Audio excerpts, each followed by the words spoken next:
Check, check, check. Hi, New York. How's it going? Everybody good? I love Simply Stylist because everyone's always so pretty. Everybody looks so good coming out on a Sunday looking their very, very best. So it's good to see you guys. It's such an honor to be here. Thank you, Sarah, very, very much. Sarah and I are like family, literally.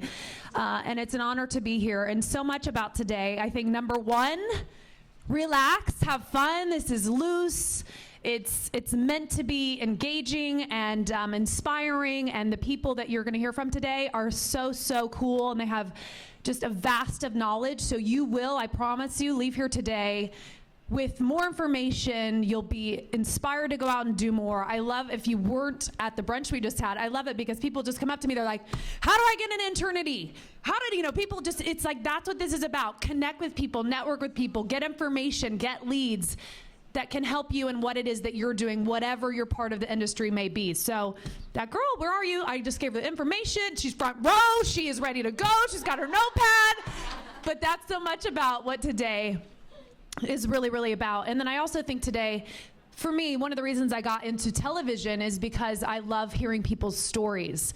And although this is a fashion and beauty-oriented event, what's really cool is you're going to hear the stories of these amazing, very successful people that are working in the industry that we all want so much to be a part of. So whether I'm, telling Kim Kardashian's engagement story or whatever it is, I think that we can all learn and be turned on and take away something from hearing from other people and their journey, because there isn't one right way to do it.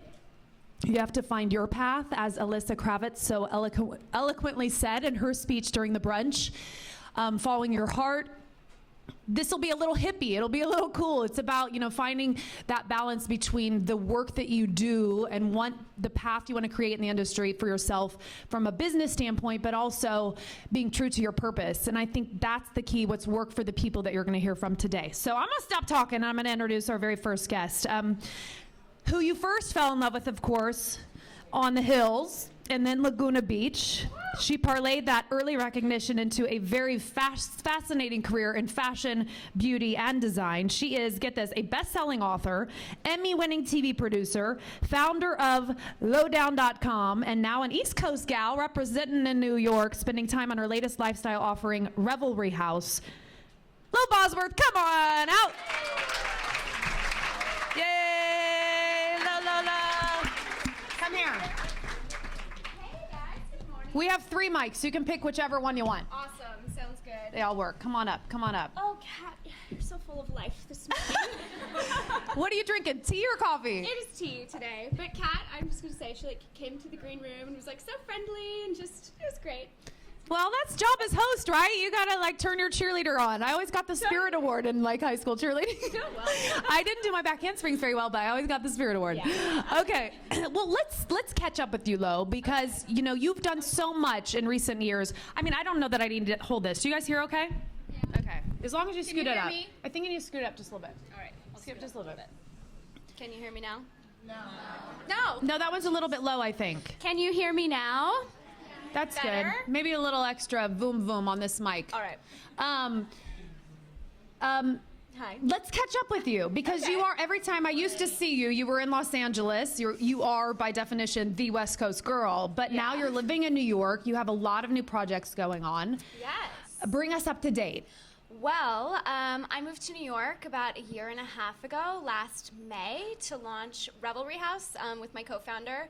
We're actually officially launching the first week of November, which is very exciting. It's a lifestyle brand for the modern hostess, and we simplify the way that people throw parties. So our signature product is a party in a box. So you get your bridal shower in a box, or your bachelorette party, or your baby shower.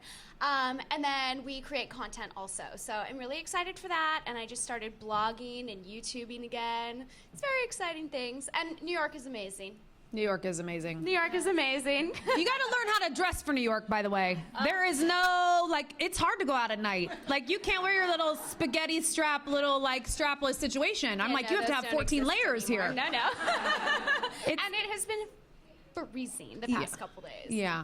Winter freezing the past couple days. Yeah. I'll never say it's cold in LA again, because everybody on Twitter is like, really? Yeah. It's what, 62? Really? Yeah, I know, that's true. But how did the idea for Revelry come to be? Because, I know are connected in many ways within the industry, but how is it that you determined that is something that you wanted to offer the people? Absolutely. So I've always wanted to start my own business. I've done, lots of things since I was on TV. I, wrote a book. I worked as a manager. I produced a TV show. But I always wanted to run my own business, and I wanted to be working at a tech startup more than anything. I host a lot of parties. I love to cook. I feel like I have friends over at least once a week. And it's really hard. You have to go to 17 different stores. You spend so much money. And so we wanted to solve that pain point. How do we make it simpler for people to throw parties, especially women that don't necessarily have the time, to go shopping, to spend all this money. So if you have a job, if you have children, it's kind of hard to pull off, a major event that you're really proud of, that's beautiful, that's like Pinterest board worthy, if you know what I mean. And so the party in the box is really the idea that solves that problem. You're getting tableware, you're getting decorative items, you're getting interactive stuff like masks and, fun costume jewelry.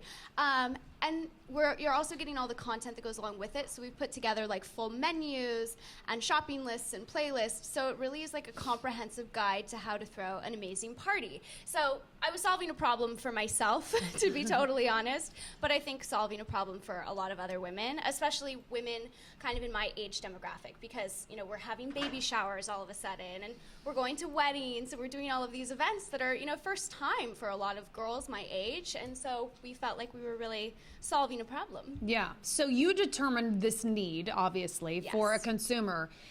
A lot of people here have ideas, and people think, okay, this is what I want to do. Yeah, maybe I'm selfishly doing it for myself and my friends and or my strangers I don't know out there. Yes. But how do you get, I think, because you've done this well, you've executed, and now you have the business. So how did you get from the idea, knowing there was a demand out there, to where you are now? I mean, and how many people are on this team? Yeah, so, well, if you decide to start your own business, you have to be prepared to jump out of an airplane and build your parachute on the way down, to be totally honest. When I moved to New York, I quit my job and just decided to go do it. And you have to be prepared to institutionally fundraise and ask your friends for money and have a lot of uncomfortable conversations to get your business off the ground. You have to be your number one marketing sales guy. You do everything. So it's been a really incredible ride the past year and a half. I feel like I do every job at the business. I'm officially the creative director, but you have to be prepared to learn and do everything, including cleaning the bathroom. So if you're not comfortable with that, don't start your own business. Wow. And you also have to be prepared to not take a salary for a while, a really, really long while. So it's almost like being an intern all over again. Oh my God, it's ridiculous. But coming out on the other side, I have so many more skills than I did, and that is really incredible. So if the business succeeds, wonderful. If the business fails, you have so many new things to take, into your life moving forward. Your business and even your YouTube work and the various things you do. YouTube is new. It's so exciting. Yeah, it's new territory for me. Yeah. For a lot of people. Totally. How important is digital media? I mean, so much. I mean, everything we're doing here today, it's the interactiveness, it's this whole world. I mean, you started in TV, as I did years ago, and now everything is internet driven. So how important is it to really have a grasp of that whole bit? For me, I'm lucky that I'm young enough. I'm not that young anymore. I'm 27 now, but I am young enough. Wait a minute. I'm gonna make my point. I'm young enough that I, grew up when Twitter started and when Facebook started. So I have enough of an understanding of, these platforms and their importance. Something like YouTube, a much, much younger demographic than me is on YouTube. And that has been something for me. I didn't even know what a subscriber was 6 months ago. Seriously, so there is an incredible learning curve, and if you are willing to open your eyes to something new and take a risk and like totally throw yourself out there, not knowing what's going to happen, people could hate it or they could love it, then you'll get a sense really quick of how important the digital age is. And for me, the only reason that like I get jobs is because I have a blog, is because I have a YouTube, is because I'm active on social media. That's the only way to build a brand, to create a presence. You have to, you have to have your own website. If you don't, like, what are you doing? You have to. YouTube is new territory. Who was the person who said, YOLO, you got to get on board? Because if you don't, you will be left behind. And if you don't keep up in today's age, you will be left behind. When did you realize that was something you weren't? Avital at Style Hall. Where are you, girl? Maybe she's on in the very back, very back. She's in the back. Yeah. Hey, girl. So I work with Style Hall. They're like the network that I'm associated with on YouTube, and they just totally opened my eyes to an entirely new world. Like I said, I didn't even know what a subscriber was, and they are helping me, build a new brand, create a new identity, and it's women like yourselves who are in this room who are like totally up to speed and helping chicks like me figure it out. But you're also here because you have an appetite to learn, and I think that's so important, right? That's such an important piece of the puzzle. You have to go, okay, maybe I don't get A, B, and C, but teach me and I will learn. Absolutely. Talk about your brand a little bit, because as you said, so much of social media is sharing your brand, but you also have to define a very distinct brand before you offer it to your fans. Yeah, absolutely. So I love fashion and beauty, as do most women, but I'm actually moving into the food space. I would really love to have my own cooking show one day, and so I am creating a lot of lifestyle content, and as time goes on, you'll start to see more and more food stuff. So I'm really excited about that. So much of that then is strategizing. It's not just, putting it out there for the people and letting go of it. It's all in an arc to get to where you want to be next, I imagine. Absolutely. So does that mean you're a good cook too? Yeah. What's your meal? What is the meal, the low meal? I love to do a roasted garlic chicken.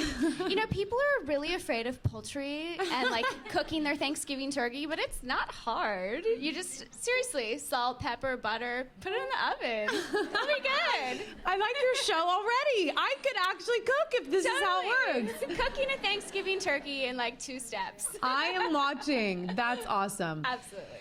So that's obviously you've streamlined what your passions are, what you like to do, and then you're sharing that with your fans and your consumers. But you had the task. Some people would think, oh, you became famous on a reality show. This, how lucky are you to have had that first step? But I imagine that there's a massive challenge associated with transitioning from being reality star, everybody knows your business, everybody knows your life, they know your friends, they know who's getting along, who's not getting along, to, wait, I love to cook and I want to share and I have a business and I have bills to pay. Like, you have a life you have to live. Must pay rent. Must Expensive pay New York rent. City rent. Everybody has to pay rent. So how do you transition from where you were to where you are now? Yeah, so for me, it was difficult coming off of the hills, and it was 3 years ago now, because there was a really serious stigma attached to being on a reality show. And I think that's actually starting to go away a little bit, especially because one of my best friends, Lauren Conrad, who is on the hills, has built such an amazing lifestyle brand. So she's the first girl in the space who proved that she could do it, even before Kim, even though she's quite famous. And, for me, I took a couple of years off trying to figure out what I really, really love to do. I always knew that I would continue to have a career in entertainment, but it was figuring out what the next step for me was. And like, I had offers to, host some stupid shows that, eventually never even got picked up. And, you get yourself into like terrible contracts just looking for that next job. And so I decided to kind of just step away for a little while. And I feel like it has been long enough now where I have like moved away. People don't really remember me, but some people do. And it has given me the ability to redefine who I am in the space. And I'm, like I said, older than I was in 2010. I was in, my early mid-20s, and now I'm approaching my 30s.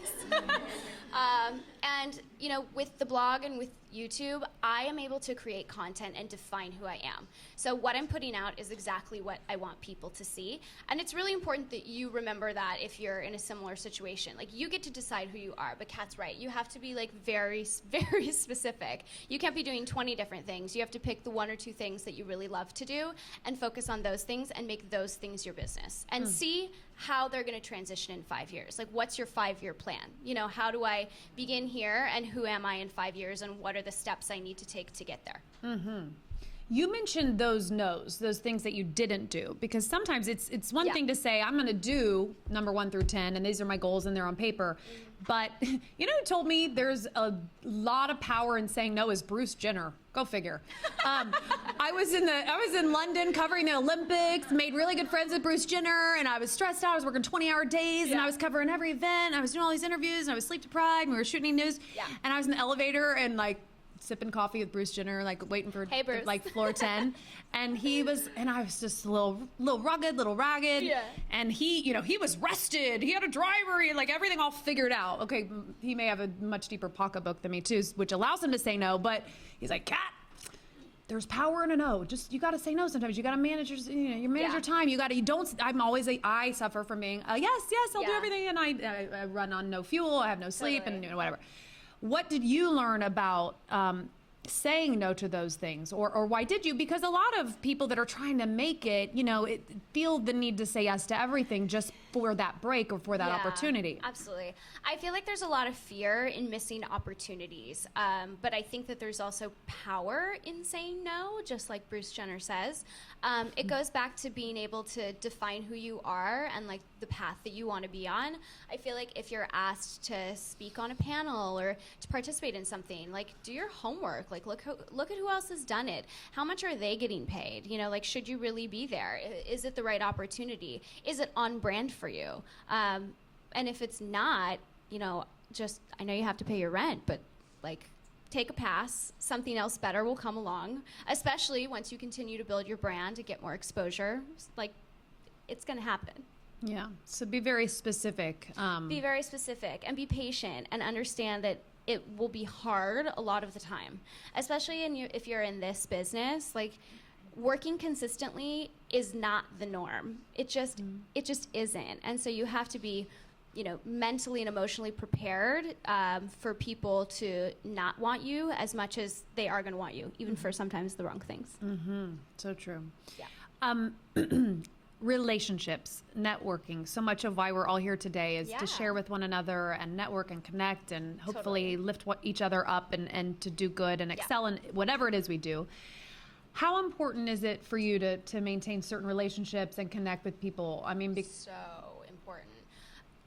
It's honestly, I know that they say this, but it is totally about who you know, and you have to be brave enough to ask for introductions. Seriously. Being in New York has really taught me that. The culture here, especially the tech culture, is all about being open, women helping women, but you have to be able to, you know, throw yourself into the mix and like, who do you know and who can you help out? And, you know, for me especially, you know, raising around for the business, I have met so many people and my Rolodex has expanded incredibly. And you have to just be brave enough to ask for the introduction, to go out and get a drink with a stranger. You have to learn those skills. If you can't do that, you have to learn. Wow. Are you get that name in the Rolodex, are you following up? Are you sending emails? Are you texting? Are you sending thank you notes? Like, how do you orchestrate all that? A lot of people get on email, but I find that texting works better because then you're their friend. You know what I mean? People want to help their friends, and you have to cultivate those types of relationships with people. Oh, that's good advice. Totally. Get the number, do the text. Yeah, text, girl. That's really true because... Okay, what's your number? Okay, no, but that is true because email is so... I mean, I know, and I feel so bad. I get so many emails, and certain people will email me 4 times before I finally am like, I swear it isn't personal. I've got read how many mail messages I have in my phone right now. Yeah, that's a lot. I thought I had a lot. Catt has 7,000 unread emails. No, what that means is I am so busy. How terrible that I don't delete and put it in the trash can. Me either. I have 3,000, and my boyfriend like screams at me. He's like, "How can you not keep your inbox at 0?" I He's know, like, because totally some people are control freak so like that. I'm like, ah. But that's such a good tip because email gets lost. It gets lost. People get a Emails lot of get emails, lost. but texting, that's good. You got to get the number. It's really Yeah. good. And follow up and be persistent. If you're going to email 4 times. Yeah. Like Alyssa said, keep calling until they tell you you're annoying them. Put the block message on. You obviously are in a position now where you're still growing and you're celebrating these new businesses. But Yeah. let's talk about some of the hard times. Let's talk about those Totally. times when you were like, what do I do now? Where do I go from here? Or like, can you share some of the more difficult times and how you Yeah. overcame that? Absolutely. I think that the past year and a half for me has been the hardest months of my life. Starting a business from scratch, building something out of absolutely nothing is incredibly stressful. It takes a toll on you physically, mentally, emotionally, on your relationships, because you're working all the time and you're not going to see results for a really long time, to be totally honest. I haven't taken a paycheck from the business in 17 months. So that is incredibly difficult. Like the financial stresses of the past year and a half have been really hard, but you know, I was really fortunate to be on a popular show and to be able to support myself for a while, not forever, but you know, for a while. And you have to be really creative in how you like learn to get by, and that's what I've done for the past year and a half. It's been an incredible learning experience. And probably pretty resilient. Like, Totally. as just a human being, you got to just Totally, yeah. bounce back. Yeah, you just have to keep waking up every morning and getting out of bed and going to work and just keep building, because eventually something amazing is going to come from it, you know? Eventually something amazing will come from it, whether it's just the experience and it turns into an incredible next job or an incredible relationship. Good things come out of extremely hard work and extremely stressful times. And the thing about like being down here at your lowest is that there's only one way to go, and that is back up. You know? Who inspires you? Who have been some of your mentors? Who do you go to when you are, day to day, but also at those low points? Yeah, I know it's going to just be such a cliche, but my parents, seriously. I have a really wonderful relationship with my family, and as I continue to get older, I just see the amount of knowledge they want to share with me, and especially, when you're 18, you're like, you don't know anything, I'm the shit. But it turns out that they have been through every single thing that you're going through before, and they've come out the other end successfully, and they can help you. You just have to ask them. So really, it's my parents more than anybody. Do you have a particular philosophy that you kind of live by or integrate your day-to-day career path with? Like, what keeps you moving? Yeah, I think that you have to have goals. I haven't actually read The Secret, but my friends have told me about The Secret. And I guess it sort of is like that. You really have to have goals, and you have to have something in mind that you're trying to reach. Like for me, like I will have a cooking show in the next 5 years. I don't have it yet, but it will happen. And it will happen because it's the goal that I'm working towards, and I'm taking the steps and, putting things in place. You put them in motion. You have to have something, you have to have goals. And once you reach that goal, you should already have like 3 more goals set. You know what I mean? It's manifesting what you want because you believe it to be true already. Exactly. Nobody in this world, in this town, in this industry is going to hand you anything. You have to be brave enough to speak up, say what you want, and go out and get it. I'm glad you brought that up because we talked a little about this earlier too, and it's something I personally struggle with, is sometimes the nice girl syndrome can hold you back in a lot of ways, and or you see people that are really aggressive and or not always the nicest, but they always get what they want. And it's that constant like battle. I have that conflict. Yeah. Like, what am I doing wrong because I feel like I'm being held back, but I'm always so nice? Like, how do you navigate that? Like, because there's, especially a business owner and being a creator and finding these new, projects that you're doing, you have to be really aggressive to get anything done. But Totally. are you nice to work with? Are you? Yeah. You know where I'm going with this.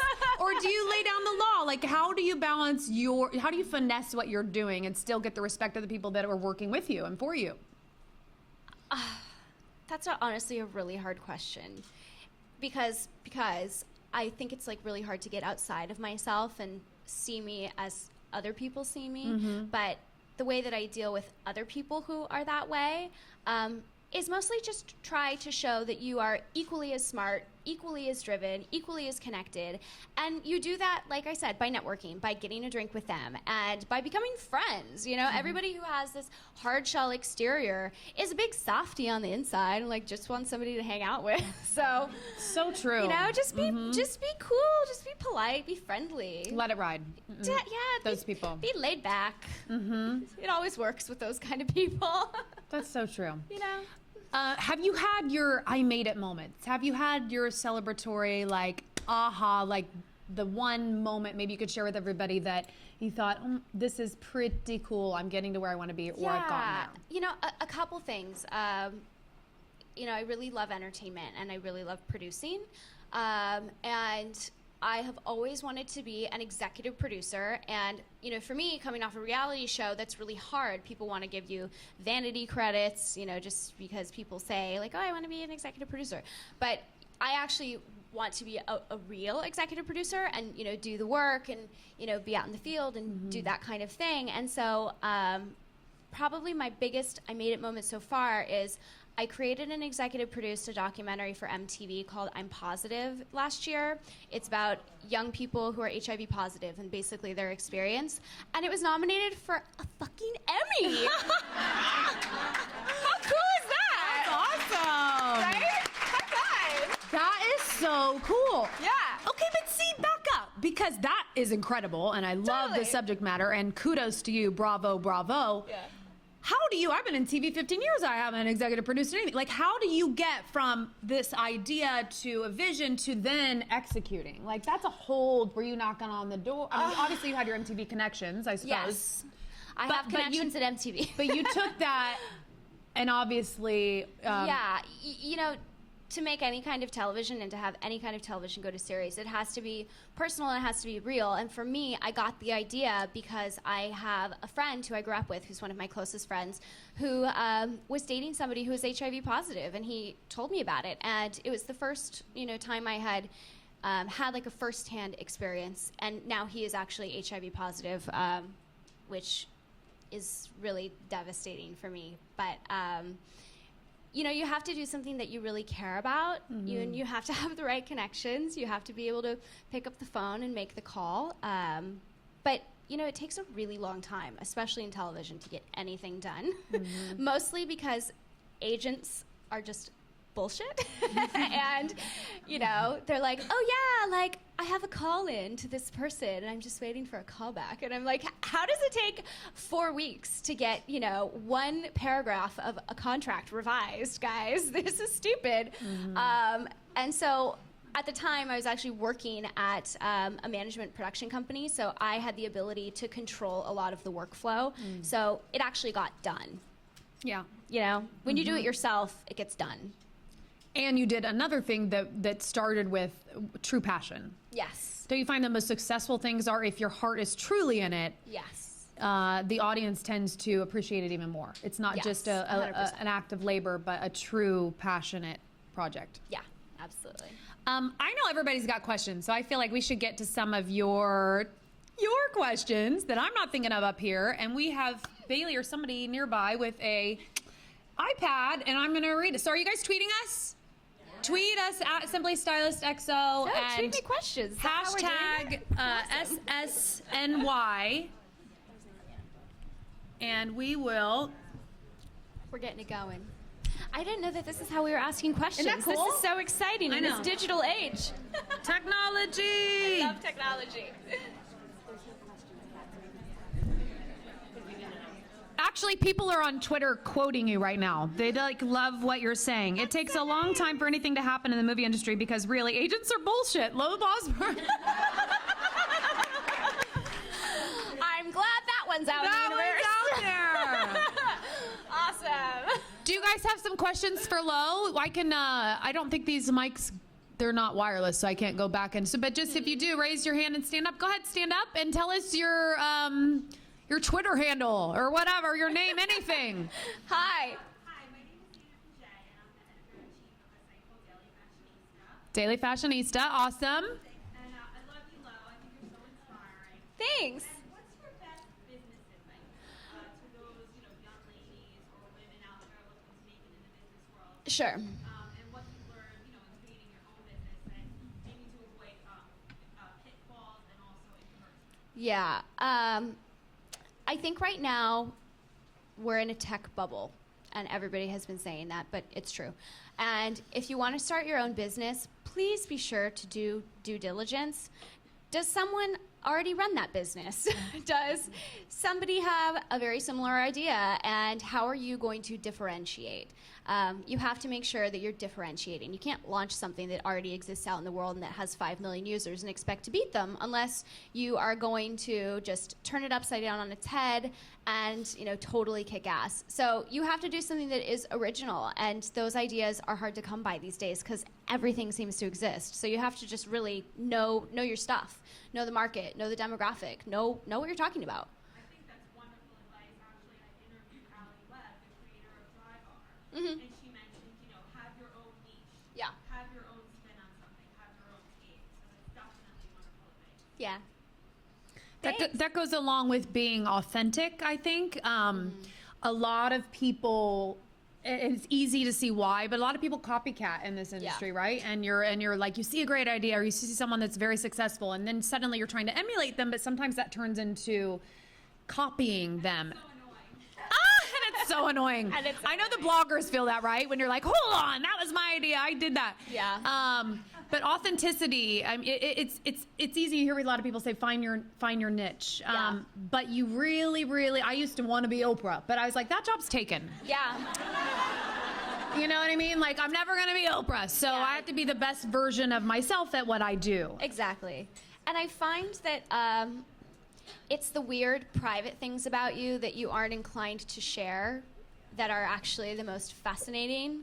So, like, do something that you, like, secretly, privately love because, I let your freak flag fly. Like, people like that, Mm-hmm. Do something that's unique that you really, like, care about.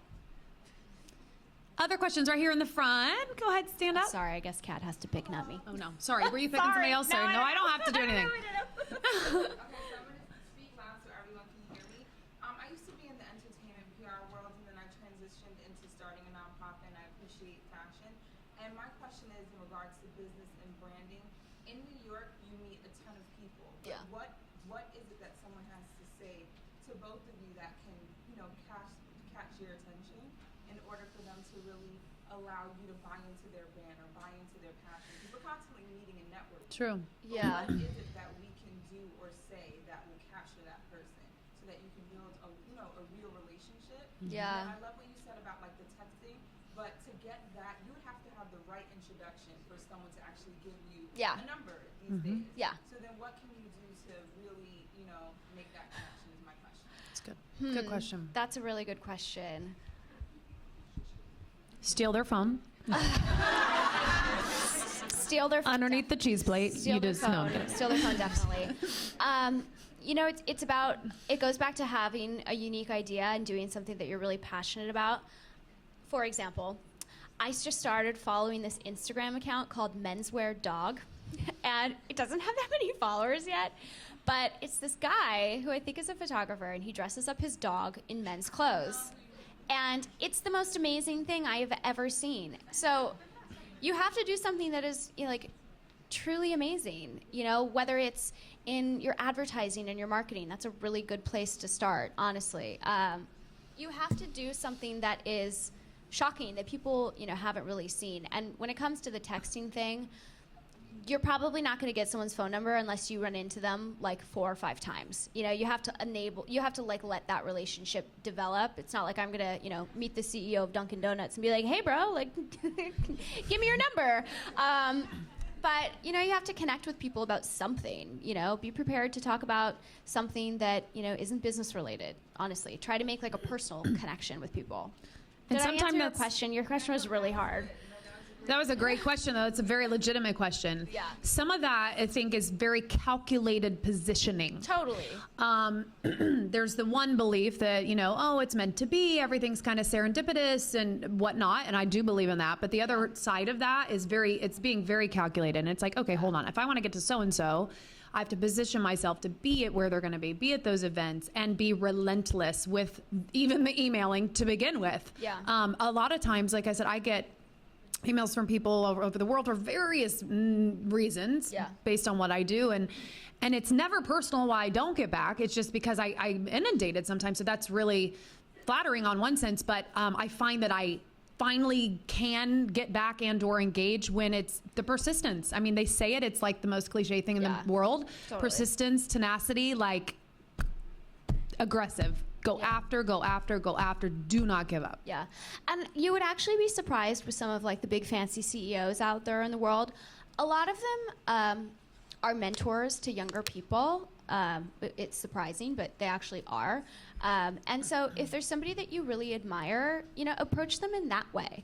Say, you've done this and I've been following you and I think it's really incredible. And I would love it if, we could have this type of relationship. And, if they say yes, which hopefully they will because they'll be so flattered, eventually they'll get to the point where their relationships start opening up to you as well, I think, how much time do we have for Huckaball? How many more questions? How are we doing? Not many? Not anytime. Sorry. Oh, we're over. Sorry. We're over. Well, everybody, Lowe's phone number is just kidding. Before we wrap up, just tell everyone where they can see you, social media, how to get online, like how they can follow you from this point. So you can read my blog, thelowdown.com. There's lots of recipes on there if you like to cook like me. You can follow me on Instagram, which is probably where I'm most active, and Twitter also. Is Twitter dying? I don't know. Is Twitter dying a slow death? That's a good question. Anyway, Instagram, Twitter, @Bosworth. Subscribe to my YouTube channel. Let's do makeup tutorials. It'll be awesome. Anyway, thank you guys so much for having me. You're a wonderful audience. Hello. Thank you so much. That was great. Very, very, very cool.